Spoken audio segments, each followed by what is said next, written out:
மிதுனா, நீ காலேஜுக்கு போ. நான் ஆன்லைன்ல ஃபீஸ் பே பண்றேன். சரிக்கா. பாய். அம்மா நான் போயிட்டு வரேன். ஏய் அழகி, நான் போயிட்டு வரேன். வெளியே வராத அழகி, பசங்க உன்னை கடத்திட்டு போயிடுவாங்க. ஏய், போடி.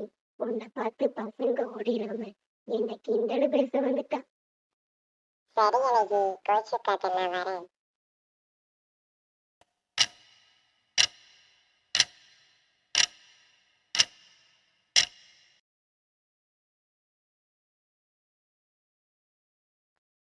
சரி அழகி, நானும் போயிட்டு வரேன். போயிட்டு வாடி.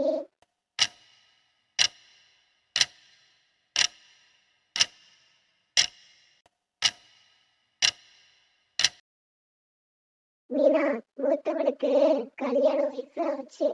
நல்ல வரன் வந்தா கல்யாணம் பண்ணி வைக்கணும்டி. ஆமாங்க அத்தை, நல்ல இடம் வந்தா கல்யாணம் பண்ணி வச்சிடலாம். மித்ரா அப்பாவும் பார்த்துட்டு தான் இருக்காங்க. 24 வயசு ஆகுது. இன்னும் இவளை வீட்டுல வச்சிருக்கோம். அந்த காலத்துல எனக்கு 15 வயசுல கல்யாணம் ஆச்சு. 16 வயசுல என் கையில உன் புருஷன் குழந்தை. அந்த காலத்து மாதிரியே இந்த காலத்துலயும் கல்யாணம் பண்ணி வைக்க முடியாதுங்க அத்தை. பிள்ளைங்களுக்கும் இந்த காலத்துல படிப்பு ரொம்ப முக்கியம்.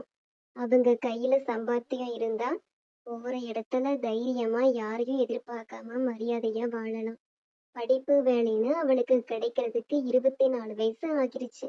இது தாங்கத்த கரெக்டான வயசு. 25 ஆரம்பிக்கும் போது கல்யாணம் பண்ணிடலாம். சரி, என்னமோ சொல்றேன். சீக்கிரம் நல்ல இடம் பாருங்க, பண்ணிடலாம். டேய் மச்சான், அங்க பாரு, ஒரு பொண்ணு நடந்து வராங்க. அந்த பொண்ணு உனக்கு அழகா இருப்படா. இந்த மாதிரி ஒரு பொண்ணை லவ் பண்ணா நானும் அம்மா கிட்ட வந்து பேசுவேன். நீ போயும் போயும் ஒரு ராட்சசி லவ் பண்ணி வச்சிருக்கியே, அதுக்கு மரியாதையும் தெரியல, அறிவும் இல்ல. டேய், வீராவை எதுவும் சொல்ற வேலை வச்சுக்காத. அப்புறம் என்ன சொன்ன? ரோட்ல போறவள என்னோட மீராவோட கம்பேர் பண்ற? அவ என்ன வேஷம் போட்டு நல்லவ மாதிரி நடிச்சிட்டு போறாளோ, அவளையெல்லாம் சொல்ல வந்துட்டான் இவன். ஆமாண்டா, அவளுக்கு அறிவு இல்ல. குட் நைட் மெசேஜ் பண்ணலன்னு ரீசன் சொல்லி எவளாவது இப்படி சுத்த விடுவாளா? இவனும் வரான் சப்போர்ட்டுக்கு. டேய் மச்சான், அமைதியாரு, அடிச்சிருவேன். அவ்வளவுதான் உனக்கு மரியாதை. சரி விடு. சம்மந்தமே இல்லாம அந்த பொண்ணை எதுக்கு திட்டுற? அவங்க கிட்ட பழகுன மாதிரி எதுக்கு அந்த பொண்ணு அனாவசியமா பேசுற? நான் பேசுனது தப்புதான். தெரியாத ஒரு பொண்ணை மீராவோட கம்பேர் பண்ணா அப்படிதான் நான் பேசுவேன். மித்ரா, உனக்கு மீரான்ற பேய் பிடிச்சிருக்குடா. அது ஊட்டியே ஆகணும்.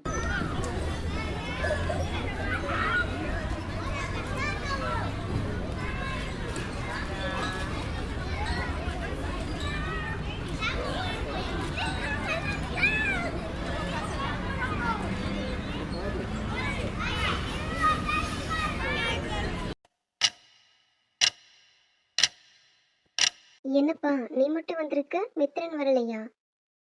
அம்மா, மித்ரன் ஆபீஸ்ல இருக்கான். அவனை பத்தி பேசுதாம்மா நான் தனியா வந்தேன். மித்ரனை எப்படியாவது மீரா வழியில இருந்து நாம தாம்மா காப்பாத்தணும். எனக்கு மித்திரனை நினைச்சு ரொம்ப கவலையா இருக்குப்பா. அவன்கிட்ட நிறையவே பேசிட்டேன். அவன் கேக்குற மாதிரியே இல்ல.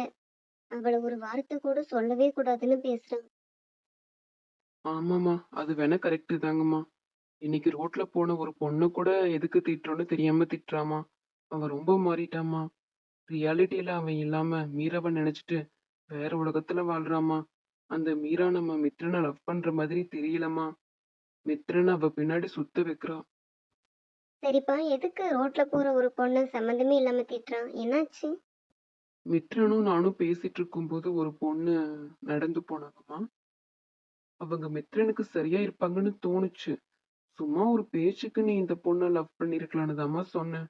அதுக்காக அந்த பொண்ணை திட்ட ஆரம்பிச்சிட்டான். பாவமா அந்த பொண்ணு, இவனை பார்த்திருக்க கூட மாட்டாங்க. பேசாம நம்ம மித்திரனுக்கு அந்த பொண்ணவே பாத்துடலாமா? என்னம்மா சொல்றீங்க? அந்த பொண்ணுவா? ஆனா மித்ரன் எப்படிம்மா இதுக்கு சம்மதிப்பான்? அதுக்காக அந்த மீரா பின்னாடியே சுத்தட்டும்னு விட முடியாதுல்லப்பா. அவளை கல்யாணம் பண்ணா என்னோட பையன் வாழ்க்கை முழுக்க அவகிட்ட கெஞ்சிட்டே இருக்கணும். அவ எப்படி சந்தோஷமா வாழுவான்? ஒரு அம்மாவா நான் என்னோட கடமையை செய்யணும். சரிம்மா, மித்ரன் அந்த பொண்ணை கல்யாணம் பண்றதுதான் நல்லது. மீரா கிட்ட இருந்து தப்பிச்சிருவான். ஏய், மித்ரனை வாட்ச் பண்ணியா? இன்னைக்கு என்ன நடந்துச்சு? மேடம் நீங்க சொன்ன மாதிரியே மித்ரன் சாரை வாட்ச் பண்ணேன். ம். மேடம் சார் உங்களை உண்மையா லவ் பண்றாங்க. உங்களை விட்டு கொடுக்கவே மாட்டாங்க. உங்களை திட்டுறதுக்கு கூட யாருக்கும் வாய்ப்பு தரக்கூடாதுன்னு நினைக்கிறாங்க.